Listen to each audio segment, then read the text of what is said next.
এবার বাজার প্রসঙ্গ। রাজধানীর বাজারে হঠাৎ বেড়েছে চালের দাম। সপ্তাহ ব্যবধানে ধরনভেদে প্রতি কেজি চালের দাম 2 থেকে 8 টাকা পর্যন্ত বেড়েছে। আর চালের পাশাপাশি বেড়েছে সোনালী মুরগি আর আলুর দামও। ছুটির দিনের বাজার পরিস্থিতি জানাতে রাজধানীর কারওয়ান বাজার থেকে যুক্ত হচ্ছেন সহকর্মী আসিফ ইকবাল খান। আসিফ, যেমনটা জানছিলাম যে হঠাৎ করেই চালের দাম বাড়ার পেছনের কারণ কি বলছেন আড়তদাররা, আর ক্রেতাদের মধ্যেই তার প্রতিক্রিয়া কেমন? অনেক আমরা এখানকার চালের যে আড়তদাররা আছে, অর্থাৎ কারওয়ান বাজারের চালের যে আড়তদাররা আছে তাদের সাথে কথা বলেছি। তারা আমাদের যেটি বলছেন যে মাত্র দেড় মাস আগেই কিন্তু নতুন মৌসুমের চাল উঠেছে, বড় ধান উঠেছিল এবং সেই বড় ধানের চাল কিন্তু আসলে গত মাসের প্রথম সপ্তাহ থেকেই কিন্তু আসলে বাজার আসা শুরু করেছে। তো যখন নতুন চাল উঠেছে বাজারে তখন কিন্তু আসলে চালের দামটা কিছুটা কমতির দিকে ছিল, সেই দামই কিন্তু আসলে বেচা বিক্রি হচ্ছিল। কিন্তু এখানকার যারা আড়তদাররা আছে আমাদের যেটি বলছেন যে ঈদের পরপরই আসলে হঠাৎ করেই আসলে যারা মিল মালিক আছে তারা কিন্তু চালের দাম বাড়িয়ে দিয়েছে। যেমনটি আপনি বলছিলেন যে মিনিকেট চাল কেজিতে 2 থেকে 8 টাকা পর্যন্ত বেড়ে গেছে। অর্থাৎ যদি 50 কেজির এক বস্তা চাল হিসাব করা হয় তাহলে প্রায় 350 থেকে 400 টাকা কিন্তু বেড়ে গেছে এক বস্তায়। আর নাজিরশাহীর যে চালটি আছে সেটি কিন্তু কেজিতে প্রায় 4 টাকা বেড়েছে। অর্থাৎ 50 কেজির একটি বস্তা হিসাব করলে কিন্তু প্রায় 300 থেকে 350 টাকা কিন্তু বেড়েছে। তো এই যে একটি চালের দামের যে একটি ব্যাপক পরিবর্তন, এই বিষয়ে আসলে এখানকার যারা আড়তদার আছে তারাও আসলে একটু কনফিউজড এবং তারাও আসলে বুঝতে পারছেন না যে কেন হঠাৎ করে চালের দামটি আসলে বাড়ার প্রয়োজন হলো। কারণ কিছুদিন আগেই কিন্তু আসলে নতুন ধান উঠেছে কৃষকের এবং সেই নতুন ধানের চাল কিন্তু বাজারে এসছে। এখানকার যারা আড়তদার আছেন বা যারা ব্যবসায়ীরা আছে তারা যেটি বলছেন যে আসলে মিল মালিকরা আসলে হঠাৎ করেই চালের দামটি বাড়িয়ে দেওয়া, আসলে তাদের সেই দামেই আসলে চালটি বিক্রি করতে হচ্ছে।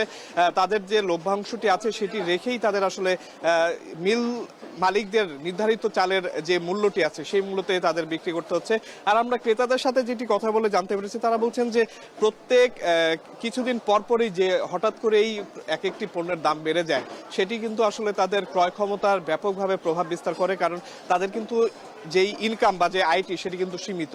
তো তারা বলছেন যে প্রত্যেক মাসেই যদি বিভিন্ন অজুহাতে চালের দাম বাড়তে থাকে বা বিভিন্ন নিত্য প্রয়োজনীয় পণ্যের দাম বাড়তে থাকে সেটি কিন্তু তাদের আসলে ক্রয় ক্ষমতার উপর ব্যাপকভাবে প্রভাব ফেলে। এছাড়া অনেক যদি আপনাকে একটু জানিয়ে রাখি, আজকের বাজারে কিন্তু আমরা দেখেছি যে মুরগির দামও একটু বেড়েছে। মুরগির দাম বলতে আমরা বোঝাচ্ছি যে সোনালী মুরগির দাম গত কয়েকদিন ধরে যে আসলে স্বস্তি দিচ্ছিল মুরগির বাজারটি, অর্থাৎ সোনালী মুরগি এবং ব্রয়লার মুরগি, সেই ব্রয়লার মুরগির দামটি গত সপ্তাহের মতো থাকলেও কিন্তু আসলে আমরা দেখছি যে সোনালী মুরগির দামটি কিন্তু এই সপ্তাহে বেড়েছে। আমরা দেখেছি যে সবজির বাজারটি আসলে ক্রেতাদের তুলনামূলক স্বস্তি দিচ্ছে, কিন্তু সেই স্বস্তির ক্ষেত্রেও আমরা দেখেছি যে আসলে আলুর দাম কেজিতে কিন্তু আমরা দেখেছি 5 টাকা বেড়েছে। অর্থাৎ 25 থেকে 30 টাকায় কিন্তু কেজিতে আলু বিক্রি হচ্ছে। অর্থাৎ যদি সার্বিকভাবে বলতে পারি বা বলতে চাই যে এই সপ্তাহে কিন্তু আসলে ক্রেতারা দারুণভাবেই আসলে ভুগছেন বাজারে, এবং বাজারের যে উত্তাপটি আছে সেটি কিন্তু তারা ভালোভাবেই আসলে উপলব্ধি করছেন। তো এই ছিল আমার কাছে কারওয়ান বাজার থেকে সর্বশেষ। অনেক এদিকে সাপ্তাহিক ছুটির দিনে চাঁদপুরের বড় স্টেশন মাছঘাটে বেড়েছে ইলিশের সরবরাহ। কেজিতে মাছের দাম কমেছে 300 টাকা পর্যন্ত। এ নিয়ে আরও জানাতে বড় স্টেশন মাছঘাট থেকে যুক্ত হচ্ছেন তালহা জুবায়ের। তালহা, আপনার মাধ্যমে জানতে চাই ছুটির দিনে বাজারে ক্রেতা সমাগম কেমন দেখতে পাচ্ছেন? আর ইলিশের দরদাম যেতে বলেছিলাম যে 300 টাকা কমেছে, তো এখন ইলিশের দাম কেমন, সেখানে বিক্রি হচ্ছে কত দামে? আসলে সাপ্তাহিক ছুটির দিন হয় কিন্তু ক্রেতা শুধু চাঁদপুরে গিয়ে চাঁদপুরের পাশাপাশি অনেক জায়গা থেকে কিন্তু বিশেষ করে ঢাকা সহ পার্শ্ববর্তী যে সমস্ত জেলা রয়েছে সেখান থেকে কিন্তু ক্রেতারা আসছে ইলিশ কেনার জেলা রয়েছে সেখান থেকে কিন্তু ক্রেতারা আসছে ইলিশ কেনার জন্য। আসলে গেল সপ্তাহের তুলনায় কেজিতে 300 টাকা কমলেও কিন্তু এখন যে দামে ইলিশ বিক্রি করা হচ্ছে তাতেও কিন্তু যারা ক্রেতা সাধারণ রয়েছেন তারা কিন্তু আসলে সন্তুষ্ট হতে পারছেন না। অর্থাৎ তারা যেটা বলছেন যে এখনো ইলিশের যেই দামে বিক্রি করা হচ্ছে তাও কিন্তু অনেক উঁচু মূল্যে কিন্তু বিক্রি করা হচ্ছে। আমি যদি আপনাকে একটু জানাই যে গেল সপ্তাহে যেখানে 1 কেজি ওজনের যে ইলিশ ছিল তা কিন্তু কেজি প্রতি 2600 থেকে 2700 টাকা দরে বিক্রি করা হচ্ছে। আজকের বাজারে এসে কিন্তু সেই ইলিশ কিন্তু আজ 2300 থেকে 2350 টাকা দরে বিক্রি করা হচ্ছে। অর্থাৎ কেজিতে 50 টাকা দরে কিন্তু ইলিশ কেজি প্রতি কিন্তু দাম কমে গিয়েছে।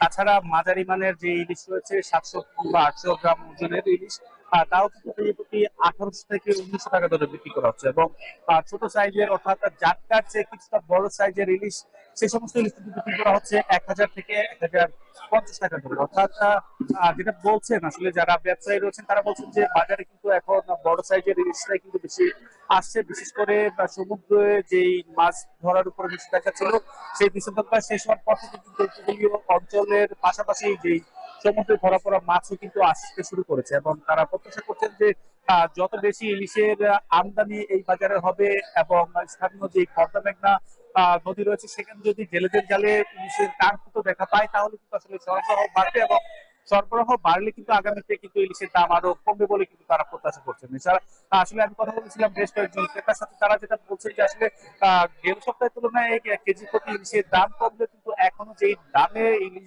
করা হচ্ছে আসলে তাতে কিন্তু যারা সাধারণ ক্রেতা রয়েছেন, বিশেষ করে মধ্যবিত্ত কিংবা নিম্ন মধ্যবিত্ত ক্রেতা রয়েছেন তাদের কিন্তু এখনো কিন্তু নাগালের বাইরে। অনেকেই কিন্তু এই বাজারে ইলিশ কেনার জন্য আসলেও কিন্তু অনেকে কিন্তু হতাশ হয়ে কিন্তু ফিরে যাচ্ছেন এবং যারা ব্যবসায়ী রয়েছেন, ব্যবসায়ী নেতা কিংবা মৎস্য যারা মৎস্যজীবী রয়েছে তাদের সাথে আসলে কথা বলে যেটা জানতে পেরেছি, মূলত বেশ কয়েক বছর যাবত কিন্তু স্থানীয় যে পর্যটন নদী রয়েছে সেখানে কিন্তু ইলিশের সরবরাহ কিন্তু অনেকটাই কমে এসছে এবং এর কারণে কিন্তু ইলিশ নদীতে ইলিশ ধরা কম পড়ায় কিন্তু আসলে সেই প্রভাব পড়তে শুরু করেছে বাজারে এবং তারা প্রত্যাশা করছেন আগামীতে ইলিশের সরবরাহ আরো বাড়বে। তো সবকিছু মিলিয়ে অনেক এই ছিল অবশ্যই 4 ইলিশের সবকিছু।